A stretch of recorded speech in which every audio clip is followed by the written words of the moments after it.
Despite strategic mistakes, the fact remains that going into the midterm elections, polling showed the Republicans losing 20 to 25 seats, not 40. So that brings us back to how Democrats operated on the ground to generate a midterm turnout that nearly matched their presidential turnout. 15 years ago, Republican operatives developed 72-hour teams.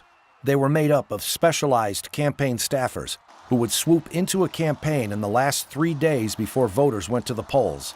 These teams revolutionized electioneering as they came in without warning and ramped up enthusiasm with get-out-the-vote efforts. To counter these 72-hour teams, Democrats worked to change voting laws. Early absentee voting was always available to voters with valid reasons for not voting on Election Day, but the new laws allowed for no-excuse early voting.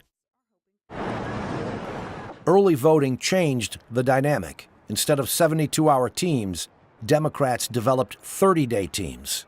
Weeks before an election, party operatives could mobilize voters to get to polls with time to follow up and repeatedly get back to them, instead of the short 12-hour window on Election Day. Early voting has changed campaign strategy, and even polling as pollsters now have to ask respondents if they have already cast their vote. The remaining hurdle was that, in early voting, operatives still had to get voters physically to the polls. In the 2018 midterms, for the first time, we saw Democrats use a large-scale hybrid tactic called ballot harvesting. Ballot harvesting is the early collection of ballots from voters so that they do not have to travel to the polling station.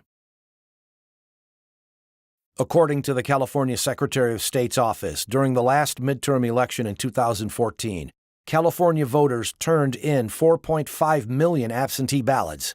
This year, there were 8.3 million.